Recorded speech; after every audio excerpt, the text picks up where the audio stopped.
अहन अहिम पर्वते शिश्रियाणाम त्वष्टा अस्मै वज्रम शौर्यम ततक्ष श्रावा इव धेनवः स्यन्दमाना अंजः समुद्रम अव जगमुह आपः।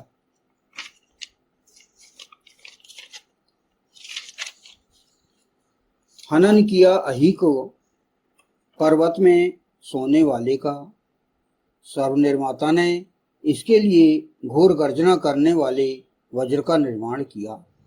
शब्द करती हुई गायें या गमनशिलाओं के समान द्रवीभूत बहती हुई प्रकाशित अप्सराएं या जल या कर्म या आप्तजन समुद्र के समीप पहुंची प्राप्त हुई।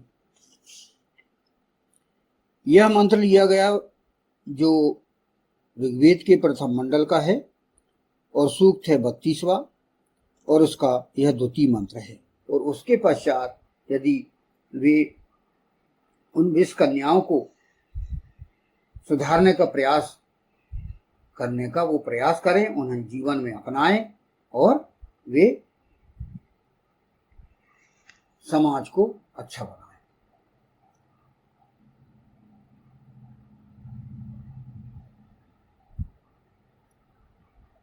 जो इंद्रियों को वश में करने वाला जो व्यक्ति है वह उनके उन प्रणय प्रस्तावों को न ठुकराए।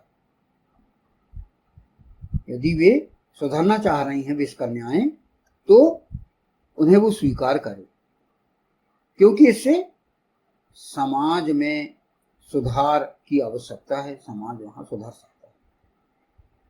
महिलाएं नारियां क्योंकि भावनात्मक होती हैं, भावना प्रधान होती हैं, अतः उन्हें यह अवसर हमें देना चाहिए।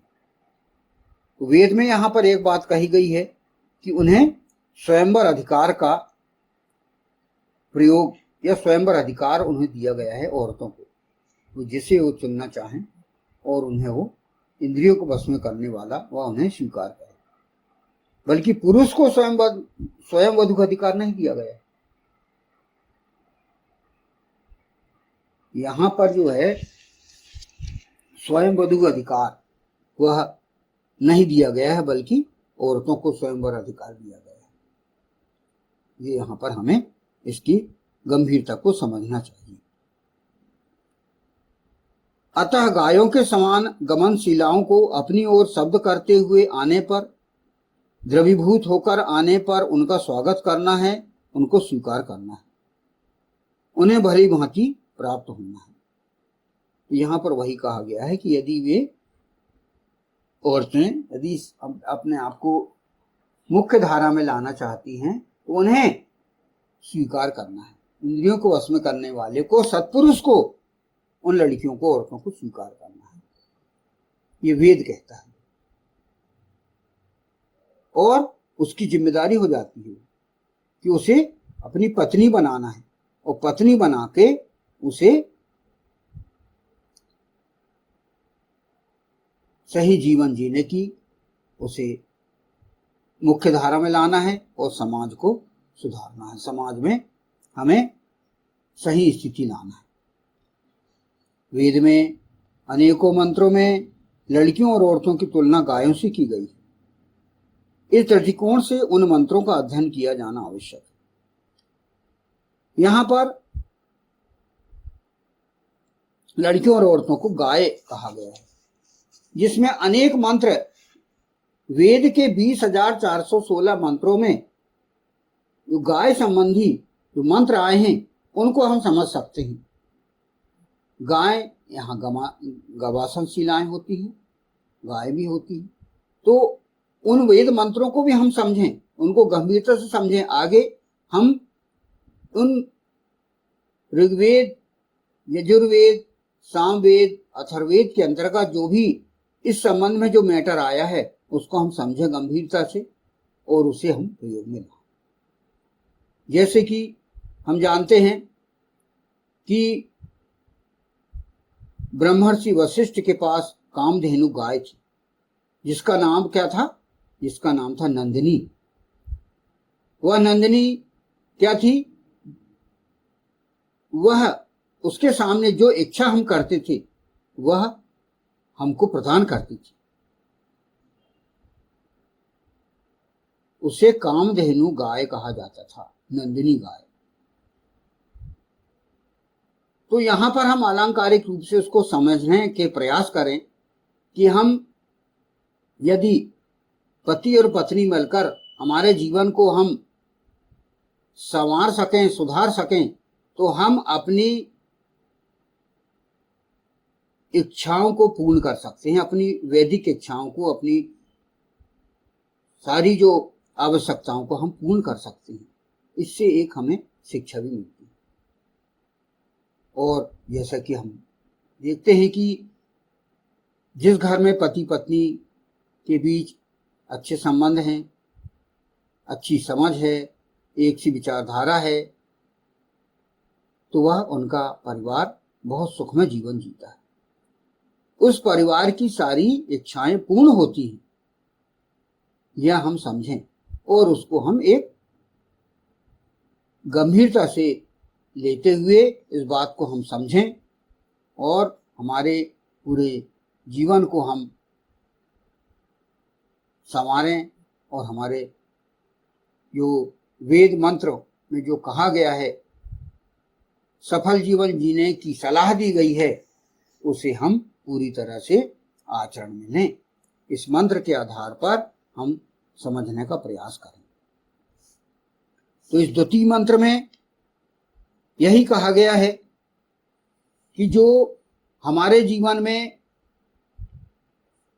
जहर घोल गए हैं, उनको हम समाप्त करें। जहरीले व्यक्तियों को, उनको दंडित करें परिस्थिति अनुसार, उनके दंड के अनुसार, उनके अपराधों के अनुसार उन्हें दंडित करें।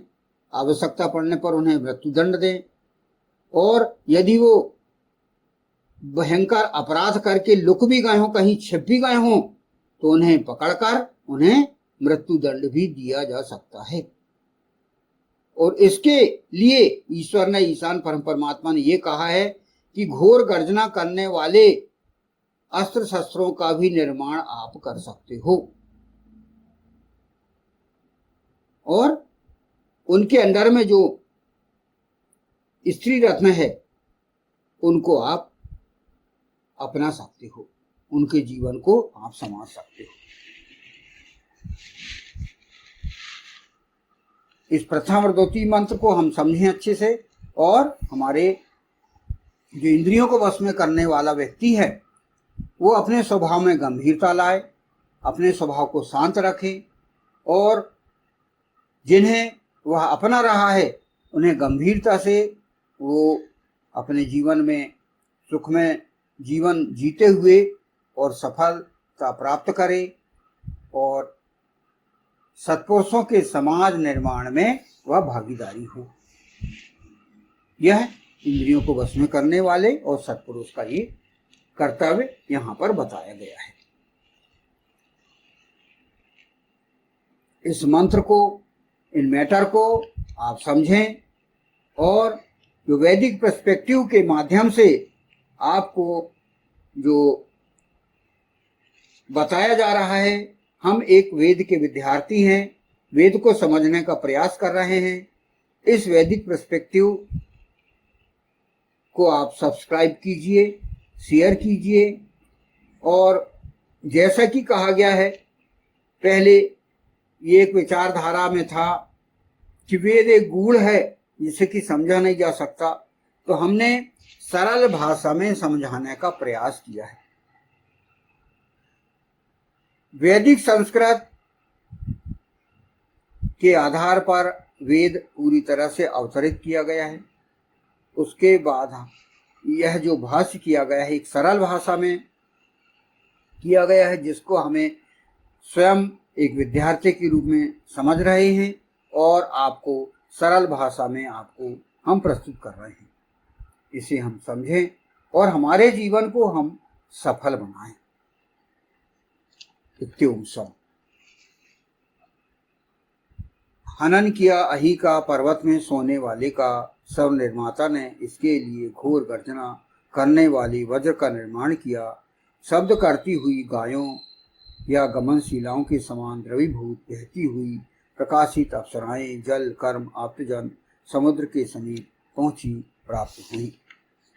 ओम अहन अहिम पर्वते शिष्याणम त्वष्टा अस्मै वज्रम स्वर्यं ततक्ष वास्रा इव धेनवः छन्दमाना अंजः समुद्रम अव जगमुह आपः। ओम। वैदिक पर्सपेक्टिव के इस YouTube चैनल को सब्सक्राइब करें, वीडियो को लाइक व शेयर करें।